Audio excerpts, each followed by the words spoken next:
Time for Just Being Frank, the college edition, as he was walking around and sometimes maybe stalking around the campus of the University of Maryland. I was there back in February. Saw Caitlin Clark play. Were you really? Yeah, it was really cool. That must have been quite an experience. I mean, it's like with her on the court, it's unlike anything else. The place was packed, and even, before the game started, a lot of people there to watch her warm up, much like they do when Steph Curry shows up. Little Steph Curry, a little Jason Kidd, and as I said, she complains to the ref like she's Luka Doncic. Yeah. So she has a lot of NBA player in her. Well, the NCAA women's tournament will begin in a couple days. In the meantime, the men's tournament has begun, and there's talk that they could expand even more from what they already have, and that does not sit well with John Calipari. Yeah, I kind of agree with him. I think what happens is every year there are teams that feel like they got left out, and I understand, just look at the Big East, which should have had more than 3 teams. They had 3 teams go in, all of them are top 4 seeds. And so you mean to tell me they can't get a 4th team, yet the Mountain West is getting 6 teams? So St. John's felt like they had a legitimate chance. Providence, I think Seton Hall was the team that really got robbed here. They beat UConn, they beat Marquette, they should have been in. But I think what's upset a lot of people too is look at Virginia.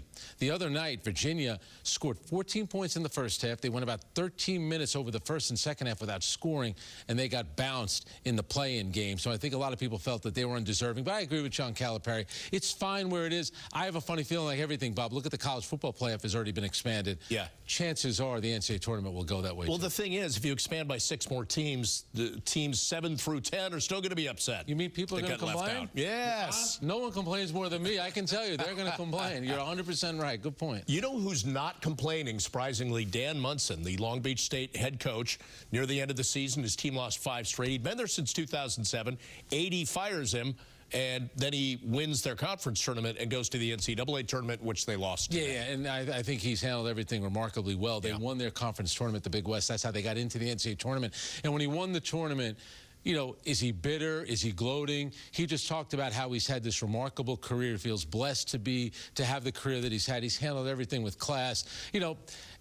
Those are never easy things for any school. I give him a lot of credit for wanting to stick around and helping the team to get in. So he wrote a great little, hopefully it's not the end for him, but that's a great little chapter telling you that we don't want you anymore. What does he do? He makes it to the NCAA tournament. You feel like there's going to be another chapter somewhere else for him. Coaches love to coach. Who knows what level to be at, but he's a terrific coach. All right, let's move on. And speaking of coaches, there are some coaches with NBA ties in this tournament that have jumped out at you. Why? Yeah, there really is. I think when you look at the list here, obviously John Calipari, who coached the Nets, and then Hubert Davis, who I got to cover with the Knicks, Richard Pitino, Rick Pitino's son, and then Chris Collins will play tomorrow. Northwestern, they play tomorrow against FAU, and then Mark Pope, who played a bunch of years in the NBA. But there's one name, that second name up there, Keith Dambrot, who coached LeBron James in high school. Pretty remarkable story. I got to meet him. I've interviewed him a couple of times. He's a really great guy.